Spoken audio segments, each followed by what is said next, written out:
Have you ever felt like you are doing everything right, but you are still moving in slow motion? Like there is a phantom anchor dragged behind you, scraping against the pavement of your progress. You wake up, you follow the routine, you check the boxes, but there is this persistent, heavy sensation in your chest that you just cannot name. It is an invisible weight. It is not that your world is falling apart. On the surface, everything looks perfectly fine, but inside, you are suffocating.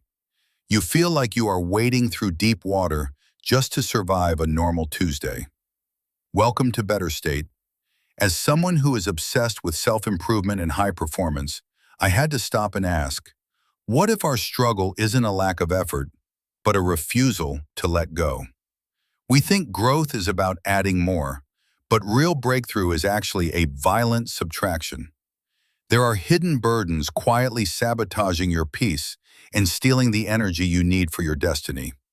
If you are ready to stop being exhausted and start being free, subscribe to the channel now to support our journey toward clarity.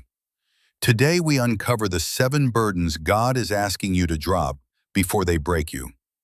Once we stop trying to outrun that phantom anchor, we realize the weight isn't just behind us. It's built into the very architecture of how we think. We have constructed these elaborate mental cages, convincing ourselves they are for our protection, when in reality, they are just prisons. The first bar of that cage is the fear of the future. I used to mask my anxiety as extreme preparation, believing that if I could mentally simulate every disaster, I would be invincible. But I wasn't being responsible. I was being paralyzed. Fear tells you that worrying is a form of caring, but it's actually a thief that steals your ability to trust. God never asked us to figure out the entire map. He asked us to trust the compass. When you try to handle what only He can see, you will always end up exhausted. This ties directly into our obsession with control. We try to micromanage every outcome and fix every variable because we are terrified of what happens if we let go. But there is a sharp, painful difference between being responsible and being controlling. Responsibility is doing your part with excellence. Control is trying to force the universe to bend to your will. True discipline isn't about gripping the wheel harder. It's about the surrender protocol. Showing up, giving your best, and then opening your hands. Finally, we have to talk about that quiet, nagging self-doubt. It's the whisper that tells you that you aren't ready or qualified. We often wait for a feeling of confidence that never comes, not realizing that God doesn't call the equipped, He equips the called.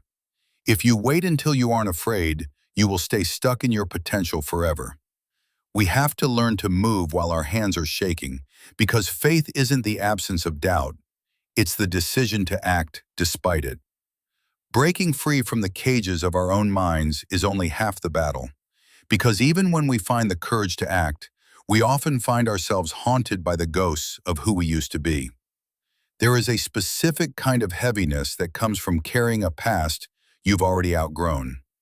We drag our old mistakes behind us like a shadow, replaying our worst moments on a loop and asking, if only, until our spirits are bruised.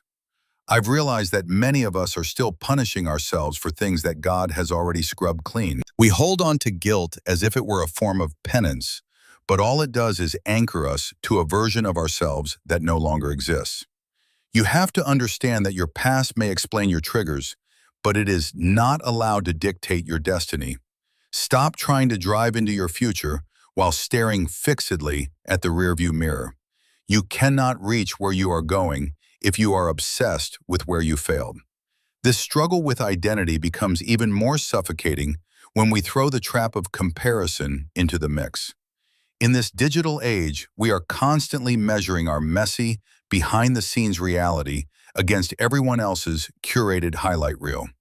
We convince ourselves that we are behind schedule or that we've missed the boat, but we are judging our progress based on a path that was never meant for us to walk. God didn't create you to be a second-rate version of someone else. He designed a specific timeline for your growth, one with its own rhythm and its own purpose. When you focus on another person's lane, you lose the stride of your own. Comparison is the ultimate thief of joy because it forces you to be ungrateful for the very blessings you once prayed for. We must learn the discipline of looking inward, honoring our unique process, and trusting that our time is exactly when it needs to be. While we struggle to reconcile our internal identity, we often overlook the fact that the people we surround ourselves with can either be the wind in our sails or the weights tied to our ankles. We have to face the brutal reality of relational gravity. Some relationships don't just take up your time, they consume your soul. They are the subtle energy leaks that pull you back into old, toxic patterns every time you try to rise. I've had to learn the hard way that being a person of faith or a person of growth doesn't mean you are a doormat. You can love people from a distance. In fact, sometimes the most spiritual thing you can do is create a boundary. God places people in our lives for seasons, but we often try to force them to stay for a lifetime, not realizing that holding on to the wrong person is the fastest way to miss the right season. Boundaries aren't about being cold. They are about being a good steward of the peace God entrusted to you. This leads us to the most jagged rock we carry, unforgiveness. When someone wounds us, our natural instinct is to hold on to that anger like a weapon, thinking that our bitterness somehow punishes the offender. But as the old saying goes, it is like drinking poison and waiting for the other person to die. Unforgiveness is a massive energy leak. It tethers you to the very pain you are trying to escape, replaying the trauma until your heart hardens into a fortress. Forgiveness isn't about saying what they did was okay, and it certainly isn't about forgetting. It is a strategic decision to release the debt so you can stop being a prisoner to the past. You cannot run a marathon while clutching the stones someone threw at you. Drop the grudge, not for them, but for the freedom of your own future. When we finally release those heavy stones of resentment and the people who were never meant to walk this far with us, we arrive at the most transformative realization of all. We were never designed to carry any of this in the first place. This entire journey of letting go isn't just a psychological exercise in self-help. It is a sacred invitation to find rest in something far greater than our own strength. We often think that achieving a better state is about perfecting our grind. But I've found that the ultimate productivity tool is actually deep peace. It is the quiet confidence that comes when you stop trying to hold the world together by yourself and finally lean into the one who already does. Matthew 11:28 stands as a standing invitation for the weary achiever.